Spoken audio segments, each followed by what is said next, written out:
savez c'est quoi une thought daughter ou est-ce que vous avez vu la trend passer sur les réseaux sociaux? Si non, laissez-moi vous expliquer. La thought daughter, ça vient d'un mème qui à la base disait Would you rather have a gay son or a thought daughter? Et les gens transformaient ça en thought daughter, donc c'est genre la fille qui réfléchit trop, qui overthink absolument tout, qui adore étudier, intellectualiser les choses et réfléchir sur absolument tout et n'importe quoi. Et en fait ce mois-ci je me suis dit que j'allais lire des livres qui représentent cette esthétique en disant que c'est un livre pour les thought daughters. Et le premier livre que j'ai commencé à lire c'est Agua Viva de Clarice Lispector, que je suis en train de lire sur ma Kindle. C'est un tout petit livre puisqu'il fait une centaine de pages, enfin il fait genre 107 pages et j'en suis à la page 30 à peu près. Et en fait dans ce livre c'est Clarice Lispector, à la base il me semble c'est une peintre et elle parle beaucoup de son art et en fait le tout début elle pose une question sur qu'est-ce que le temps présent, et le fait que le temps présent en fait vous voyez genre dès que je le dis il est passé. Si je dis bonjour bah c'est déjà du passé le moment où j'ai dit bonjour, et l'instant présent genre c'est juste un tout petit éclat en fait qui ne fait que être là. L'impression que j'ai pour l'instant c'est que elle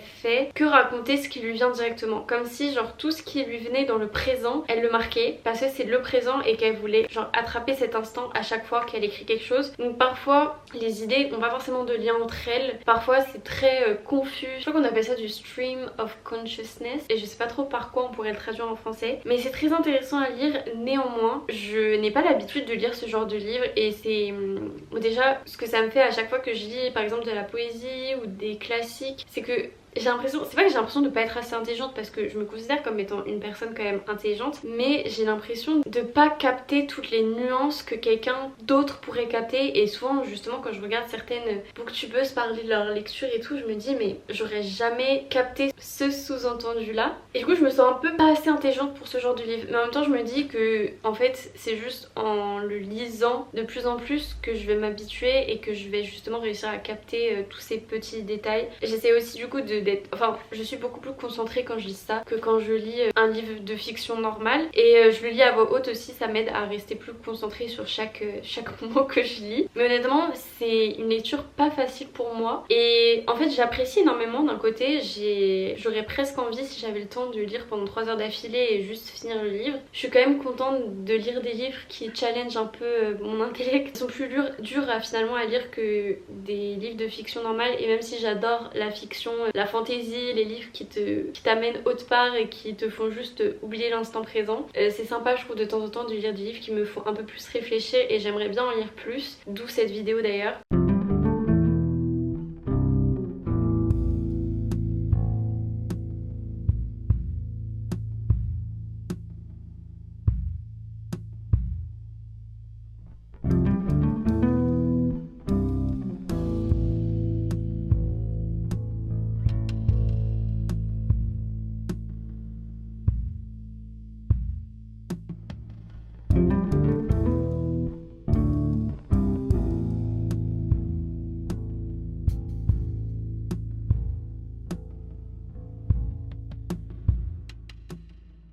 Hier soir j'ai terminé Agua Viva du coup de Clarice Lispector et je lui ai mis la note de 2 sur 5.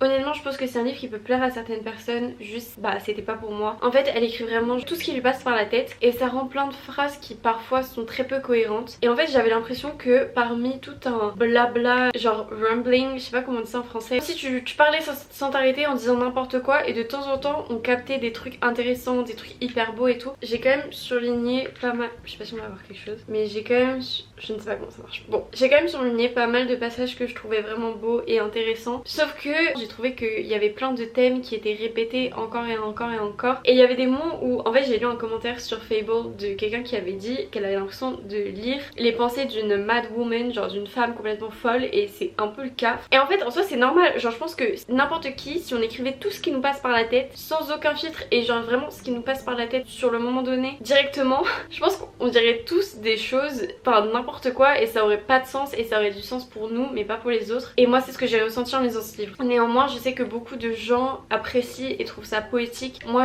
j'ai beaucoup de mal avec la poésie, c'est quelque chose qui ne me touche pas particulièrement. Et je pense que si j'aimais la poésie, peut-être que déjà ce genre d'écriture j'aurais eu moins de mal à l'apprécier. Aussi j'ai lu la préface du coup après avoir lu le livre parce que je trouve en général ça spoil un peu entre guillemets. Dedans ils disent que c'est un des livres de Clarice Lispector qui est le plus dur à lire et donc en général tu le comprends mieux quand t'as lu d'autres de ses œuvres. Donc peut-être que si j'avais lu d'autres de ses œuvres avant, j'aurais mieux compris celui-ci, mais en même temps du coup ça m'a pas donné envie de lire d'autres de ses œuvres pour le coup. J'ai lu aussi dans la préface que c'était un peu la première à avoir créé ce genre de manière d'écrire et que même elle au départ elle était très peu sûre d'elle à l'idée de le publier, etc. Donc hyper intéressant. D'un point de vue artistique, je pense que ça apporte plein de choses à plein de personnes comme nouveau style, comme nouveau genre, mais moi ça m'a particulièrement touchée. Comme j'ai dit, néanmoins je comprends l'intérêt qu'on peut y voir, mais c'était juste pas pour moi. Du coup voilà, pour ça. Ce matin j'ai commencé du coup Girl Interrupted de Susan Kaysen. J'en suis déjà arrivée à la page 20, c'est très rapide à lire parce qu'en fait c'est plein de micro-chapitres. Et en fait ce livre c'est un mémoire, donc c'est le mémoire de Susan Kaysen qui a été internée en 1967 dans un hôpital psychiatrique. Et il me semble ça parle un peu de à quel point en fait elle a été mise dans l'hôpital pour des raisons un peu... Il n'y avait pas trop de raisons. Ça parle aussi des traitements qui sont donnés, du fait que souvent c'était les femmes qu'on appelait des hystériques et qui étaient vite classées comme étant comme ayant des problèmes mentaux alors que parfois pas du tout. Après j'en suis au début donc c'est compliqué de vous donner un avis pour l'instant ou vous dire vraiment de quoi ça parle parce que mis à part ça j'en sais pas plus, je me suis pas trop renseignée. C'est des chapitres très courts et c'est un peu comme si elle nous racontait des souvenirs qui lui passaient comme ça du moment qu'elle a passé dans cet hôpital. Et pour l'instant j'aime beaucoup sa manière d'écrire, j'aime bien aussi l'humour. Genre là il y a une page mais c'est vraiment hilarant. Genre, attendez, je vous laisse stopper et lire. Mais je trouve ça réellement hilarant.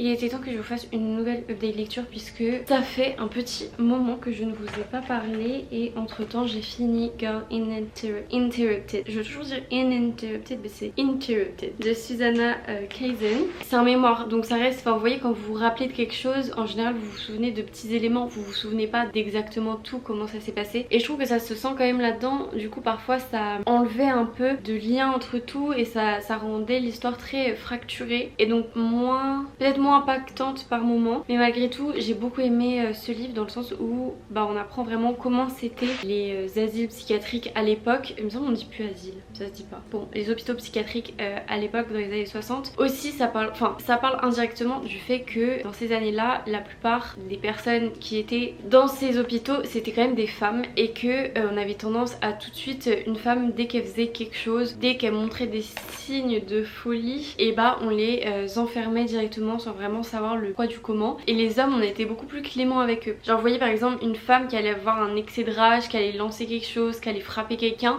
direct on allait l'envoyer en asile, qu'un homme il était en colère, point. Et tout ça c'est très intéressant de voir qu'au final c'était les femmes qui étaient le plus impactées et aussi de voir que les soins qui étaient donnés dans ces hôpitaux ça ressemblait plus à de la torture qu'à véritablement des soins. Donc il y a le choc électrique, ça je pense que c'est celui dont on entend le plus parler. On les enroulait dans des serviettes froides et on les mettait dans des pièces sans rien pour qu'ils se calment. Donc bref, tout ça c'est hyper intéressant de voir ça et de voir ça aux yeux d'une femme qui ne l'invente pas, qui l'a vraiment vécu et de voir elle comment ça a un peu dirigé sa vie même après. Alors elle en parle pas énormément de l'après, mais en fait je trouve que tu sens quand même que après il y avait un peu tout ce truc de faut absolument pas que j'y retourne. Et je pense qu'aujourd'hui on a quand même fait un grand chemin entre ça et commencer aujourd'hui. Il y a encore du chemin à faire quoi. Donc voilà, en tout cas moi c'est un livre que je vous conseille quand même, c'était sympa à lire, c'était très court en plus parce que vu que c'est plein de petits chapitres ça se lit extrêmement vite. Et j'ai hâte de regarder le film aussi parce qu'ils ont fait un film. N'hésitez pas à me dire si vous avez lu d'autres de ces livres et ça vaut le coup d'y jeter un œil parce que je crois que je l'ai pas dit mais j'ai beaucoup aimé la plume de l'autrice, je trouvais que c'était extrêmement bien écrit, c'était agréable à lire, beau, elle va genre straight to the point mais d'une bonne façon et d'une belle façon. Donc voilà, bref. je vous conseille. Hier j'ai commencé On the Calculation of Volume de Solveig Ball. C'est un livre qui parle d'une fille. Quand on commence le livre, ça fait 121 jours qu'elle vit le 18 novembre. Et en gros, elle est un peu coincée dans cette boucle de temps où elle revit sans arrêt le 18 novembre. Et j'en suis à peu près 25% du livre. Il y a 100 et quelques pages, donc ça se lit quand même très très vite aussi. C'est vrai que les histoires comme ça où tu fais un peu, vous voyez, les journées se répètent encore et encore, j'ai souvent peur que ce soit un peu redondant et ennuyant. Pour l'instant, l'autrice arrive à faire en sorte que, parce que là on revient, donc on vit le 121e jour, mais en même temps elle nous raconte comment ça s'est passé la première fois, etc. On n'est pas juste en train de revivre le même jour, elle nous montre des passages qui se sont passés avant où elle comprend qu'elle est bloquée, où elle en parle, enfin bref. Et on a un peu ce questionnement de là du coup on voit comment elle vit ce 121e jour et on se demande comment elle en est arrivée là. On a aussi des théories, enfin moi en tout cas j'ai des théories de qu'est-ce qu'elle devrait faire pour en sortir, et je suis de plus en plus en train de me demander si en fait peut-être qu'il n'y a juste pas de solution, peut-être qu'elle est juste coincée véritablement. Et bref, pour l'instant je passe un bon moment, j'aime bien l'écriture, ça se lit vite, c'est sympa. J'ai pas énormément d'autres choses à lire parce qu'en vrai 25% ça équivaut à une trentaine de pages, donc j'ai pas non plus lu énormément pour vraiment donner un avis concret. Il me reste encore un peu plus de 100 pages. Pour l'instant je passe un bon moment, donc je suis contente. Pour l'instant par le premier livre j'ai plutôt des bonnes surprises. Après c'est vrai que je sais pas si c'est à cause des livres que j'ai choisis, parce que j'ai vraiment pris un peu les premiers livres dont j'entendais parler, mais c'est que des livres assez courts, et c'est vrai que souvent je trouve ça assez dur quand même de s'attacher à des personnages, de se mettre totalement dans une histoire quand l'histoire fait seulement maximum 200 pages quoi. C'est vrai que je trouve que souvent les 100 premières pages, pour moi en tout cas, elles sont souvent fastidieuses parce que faut que je rentre dedans, faut que je comprenne, faut que j'apprenne à découvrir les personnages, etc. Et après du coup je peux enjoy le reste de l'histoire. Mais du coup ouais, c'est vrai que vous voyez par exemple Girl Interrupted, j'avais peut-être un goût de j'en voulais plus, que 100 et quelques pages c'était pas assez. En tout cas je vous en dirai plus quand j'aurai lu On the Calculation of Volume. De toute façon je crois qu'il y a 4 tomes de ça. Je trouve ça un peu bizarre, genre est-ce que chaque tome c'est une histoire différente ou est-ce qu'on suit encore ça sur 4 tomes? Je trouve ça un peu bizarre. Enfin bref, je m'en vais, j'arrête de parler parce que ça fait déjà 11 minutes que je parle, et je vous ferai une update soit si j'ai un truc d'important à dire, soit quand j'aurai fini le livre, et après il ne nous restera plus qu'une lecture. Je voulais vous faire une toute petite update, mais il me reste 1 heure de lecture de On the Calculation of Volume. Ce que je peux dire c'est que ce dont j'avais peur, c'était qu'au bout d'un moment ça devienne un peu redondant, parce que c'est une fille qui revit en boucle la même journée, et au départ je trouvais que c'était assez fort pour pas que ça devienne redondant, et même s'il y a des choses qui changent et même s'il y a des choses qui sont intéressantes, ça n'empêche que au bout d'un moment ça devient très répétitif, puisque c'est littéralement le concept, c'est la répétition, mais au bout d'un moment ça devient un peu lassant, et là j'arrive à un moment où je me dis juste j'ai hâte que ça se finisse. Donc bon, je vous en redirai des nouvelles quand j'aurai fini, mais ouais, pour l'instant je commence à m'en lasser, là où avant je passais vraiment un bon moment.